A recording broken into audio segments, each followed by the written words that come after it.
Di sini saya akan memperkenalkan diri saya. Nama saya Irfan Banu Andrian Rahab,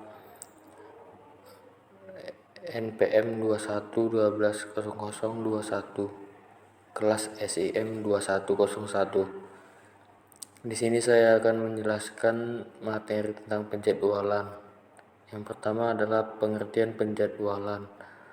Pengertian penjadwalan merupakan proses perencanaan pengalokasian sumber daya dalam mengerjakan aktivitas job pada suatu waktu tertentu, yang kemudian akan dilakukan pengurutan kerja pada setiap pusat pemrosesan sehingga mencapai optimalitas dalam pengerjaannya. Berikut ini adalah pengertian penjadwalan menurut para ahli.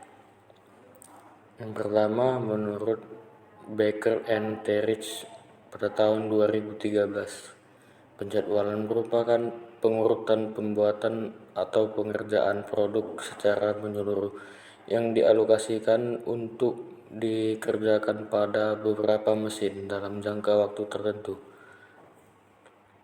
Yang kedua, menurut Pinendu pada tahun 2016, penjadwalan adalah suatu fungsi dalam pengambilan keputusan yang biasa digunakan oleh perusahaan manufaktur atau jasa yang berkaitan dengan alokasi sumber daya untuk mengerjakan job selama waktu tertentu yang memiliki tujuan pengoptimalan.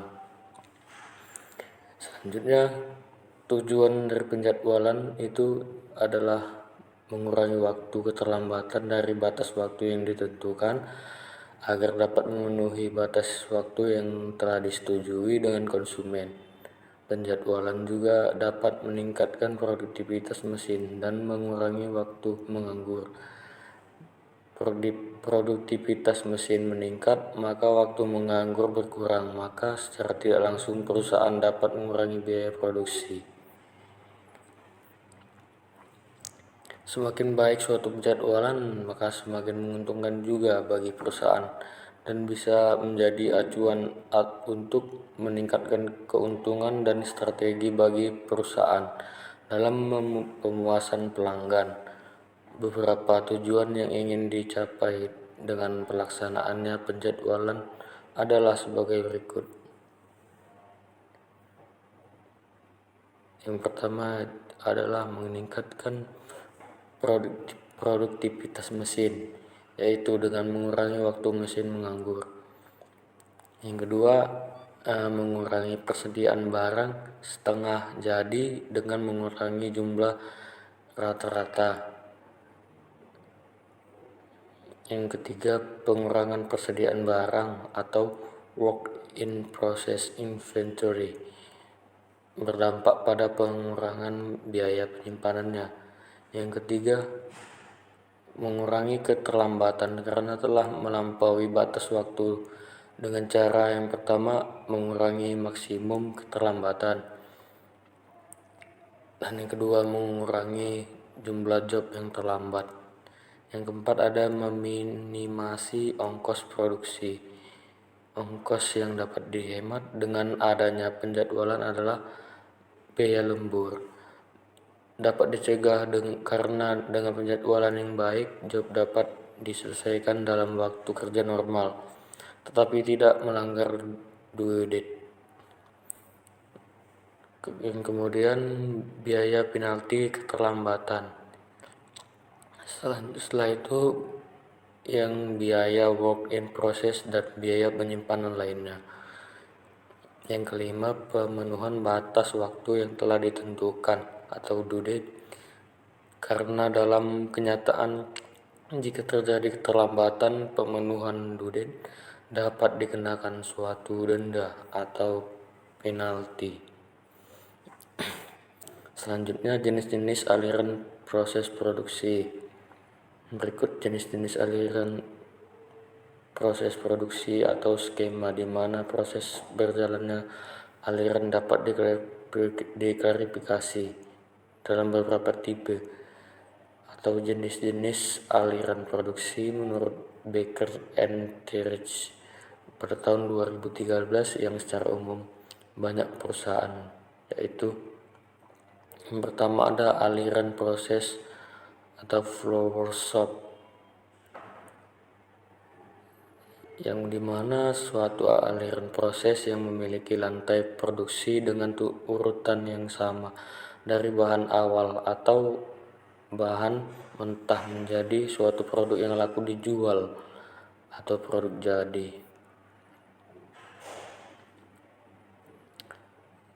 Selanjutnya itu ada pour flow shop dan kemudian general flow shop. Dalam general flow shop ini dibagi menjadi 3 kategori, yaitu skip flow shop, yang kedua reenactment flow shop, yang ketiga compound flow shop. Selanjutnya yang kedua adalah aliran proses job shop. Aliran proses job shop merupakan proses transformasi di mana produk dibuat atas dasar pesanan dalam jumlah waktu tertentu.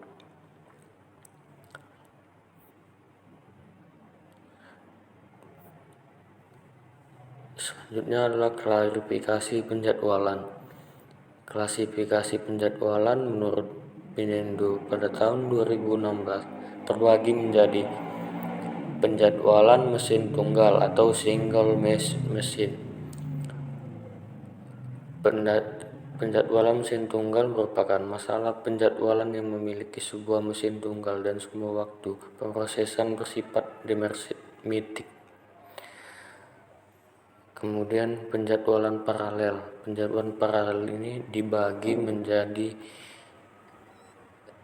2, yaitu penjadwalan N, job pada mesin paralel identik atau identical mesin paralel. Penjadwalan N, job pada mesin paralel non identik, di mana setiap mesin mempunyai fungsi yang sama namun waktu proses berbeda, flow time, tidak bisa dievaluasi langsung dari proses. Dan yang terakhir adalah klasifikasi penjadwalan produksi menurut Ginting pada tahun 2009. Pada prinsipnya ada 2 macam, yaitu penjadwalan maju forward scheduling. Operasi penjadwalan dimulai dari tanggal penerimaan order secara maju dan kemungkinan terjadi persediaan bahan baku sampai pada giliran diproses. Yang selanjutnya penjadwalan mundur atau backward scheduling, yang dimana suatu teknik penjadwalan dimulai dari waktu penyelesaian operasi terakhir. Keuntungan dari metode ini adalah mengurangi barang setengah jadi atau work in proses. Sekian presentasi dari saya mengenai penjadwalan. Lebih dan kurang saya mohon maaf atas apa salah kata yang saya ucapkan. Sekian, terima kasih. Wabillahi taufiq wal hidayah. Wassalamualaikum warahmatullahi wabarakatuh.